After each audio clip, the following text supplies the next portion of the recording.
दोस्तों, आज मैं आपको एक वास्तविक घटना सुनाने जा रहा हूं। मैं झारखंड का रहने वाला हूं और मेरे मामा मामी जी भी मेरठ के रहने वाले हैं। आज से लगभग 1 साल पहले जब मेरे मामा ऑफिस के काम से 1 महीने के लिए बंबई चले गए थे, तो उन्होंने फोन से मुझे कहा, तुम्हारी मामी अकेली है घर में, तुम उसके पास आकर रहो। मामा के 2 बच्चे हैं जो 6 और 10 वर्ष के हैं। मुझे मामा के यहाँ आए अभी 2 दिन ही हुए थे कि मैंने देखा कि मामा के यहाँ एक आंटी जी बहुत आया करती थीं, जो पड़ोस में ही रहती थीं। उनके पति ने उन्हें तलाक दे दिया था।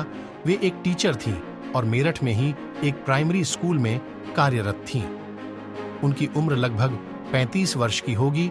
देखने में गोरी, लंबी चौड़ी, उभरे हुए वक्ष उनकी सुंदरता को और भी बढ़ा देते हैं। देखने में एकदम ज्वाला लगती थी। समझ में नहीं आता था कि इतनी सुंदर औरत को कोई कैसे तलाक दे सकता है। मेरी उम्र लगभग 25 वर्ष और मुझे वैसे भी औरतों को चोदने में बहुत मजा आता है। उन्होंने मुझे जब पहली बार देखा तो एकदम देख नजरें झुका ली। तभी मेरी मामी ने उन्हें मेरे बारे में बताया।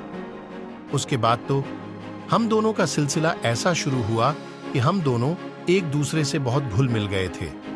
एक दिन मामी को बच्चों के पेरेंट्स मीटिंग में जाना था, तो जाने से पहले बोली, राजू, मैं जा रही हूं। अगर तुम्हारा मन न लगे तो तुम पास ही आंटी के घर चले जाना। मुझे लौटने में देर हो सकती है क्योंकि मुझे वहां से मार्केट भी जाना है। ये कहकर मामी तो चली गई। मैं बहुत देर तक इधर उधर टहलता रहा। उसके बाद मैंने घर का ताला लगाया और आंटी के घर चला गया। आंटी घर पर अकेली लेटी हुई थी। घर का दरवाजा खुला हुआ था। आंटी डबल बेड पर लेटी हुई कुछ सोच रही थी कि अचानक मुझे देखकर चौंक गई। उन्होंने सूट पहना हुआ था। उस दिन मैंने देखा कि आंटी के स्तन काफी बड़े थे। वे मुझे देखकर अपना दुपट्टा अपने कंधों पर डालती हुई बोली, अरे राज, तुम आओ, अच्छा हुआ तुम आ गए।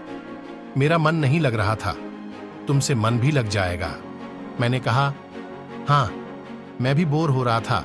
मामी बाहर गई हुई हैं। नान, अच्छा किया कि तुम यहाँ चले आए। अब हम दोनों खूब बातें करेंगे।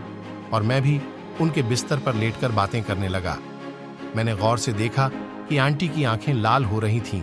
ऐसा लग रहा था कि जैसे वे रो रही हों। मैंने पूछा, क्या हुआ आंटी? मुझे ऐसा लग रहा है कि शायद आप रो रही थीं।